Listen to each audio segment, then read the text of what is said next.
Hello बच्चों, let's start this question. So the question says, what are magnetic field lines? How is the direction of magnetic field at a point is determined? Mention two important properties of magnetic field lines.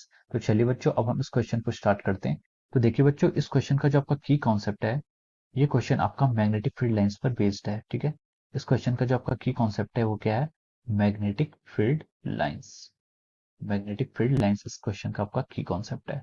तो चलिए अब हम इस question को आगे बढ़ते हैं, इस क्वेश्चन को सॉल्व करते हैं। तो देखिए उसने सबसे पूछा, हमसे पूछ सबसे पहले क्वेश्चन ने पूछा है कि what are the magnetic field lines. Magnetic field lines क्या होती है? ठीक है, अब देखिए जो आपकी मैग्नेटिक फील्ड लाइंस होती है, मैग्नेटिक फील्ड लाइंस क्या होती है? आपकी एक पिक्चर होती है जो क्या करती है, कोई भी आपका मैग्नेटिक मटेरियल है, कोई भी आपका मैग्नेटिक मटेरियल है, उसके आसपास जो आपका मैग्नेटिक फोर्स का डिस्ट्रीब्यूशन है, उसको डिनोट करने के लिए हम क्या मैग्नेटिक फील्ड लाइंस का यूज करते हैं। ठीक है, तो मैग्नेटिक फील्ड लाइंस क्या होती है आपकी? एक आपकी पिक्चर है, magnetic field line is a picture which, ये कहती है which shows the distribution of magnetic force, it shows the distribution of magnetic force. ठीक है, which shows the distribution of magnetic force. ठीक है, जिससे हमें क्या पता चल जाता है कि जो भी आपका मैग्नेटिक फोर्स है किसी भी मैग्नेटिक मटेरियल के चारों ओर, वो हमें क्या दिखाता है? वो पिक्चर जो होती है वो आपकी मैग्नेटिक फील्ड लाइंस दिखाती है। ठीक है, तो ये आपकी मैग्नेटिक फील्ड लाइंस की डेफिनेशन है। आपको नेक्स्ट क्वेश्चन है कि how is the direction of magnetic field at A point is determine.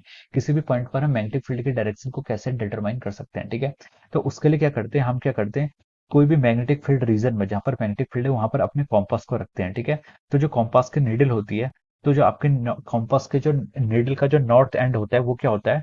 Direction of magnetic field की तरफ क्या होता है? डिफ्लेक्ट होता है, तो वो उस डायरेक्शन को क्या करता है? इंडिकेट करता है। ठीक है, so how is the direction of magnetic field at A point is determine. तो हम इसके लिए लिख सकते हैं by using A compass needle. ठीक है, हम यहाँ पर एक कॉम्पास नीडल का यूज करके क्या कर सकते हैं? डायरेक्शन ऑफ मैग्नेटिक फील्ड को डिटरमाइन कर सकते हैं।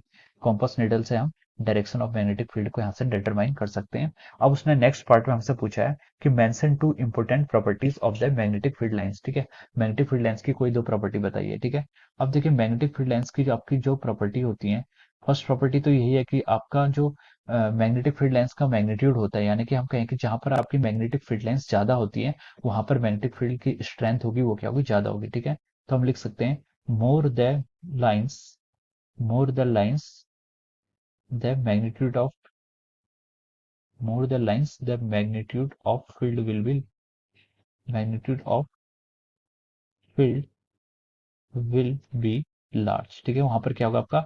जितनी ज्यादा लाइंस होगी तो वहां पर हम कह सकते हैं कि मैग्नेटिक फील्ड की जो डेंसिटी है वो क्या होगी? उतनी ही ज्यादा होगी।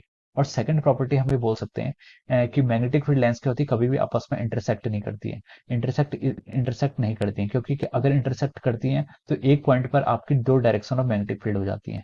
जैसे आपकी कोई मैग्नेटिक फील्ड लाइंस है, अगर आप उस पर टेंजेंट ड्रॉ करते हैं तो आपको मैग्नेटिक फील्ड लाइंस की तो आपको मैग्नेटिक फील्ड लाइन की डायरेक्शन दिखाता है। तो अगर कहीं पर दो, अगर वो इंटरसेक्ट करेगी तो वहां पर दो डायरेक्शन हो जाएंगी, तो वो पॉसिबल नहीं है। ठीक है, तो हम इसको लिख लेते हैं magnetic field lines, magnetic field lines never intersect, never intersect. Magnetic field lines क्या होती हैं? कभी भी आपकी इंटरसेक्ट नहीं करती हैं। रीजन मैंने आपको बता दिया। और भी इसकी बहुत सारी प्रॉपर्टीज होती हैं। ये प्रॉपर्टीज होती हैं जो आपकी मैग्नेटिक फील्ड लाइंस होती हैं, they always form close loops. वो क्या करती हैं? आपकी हमेशा क्लोज लूप्स को फॉर्म करती हैं। So this is the answer of this all these three questions. So I hope you all understood this concept. All the very best and thank you so much.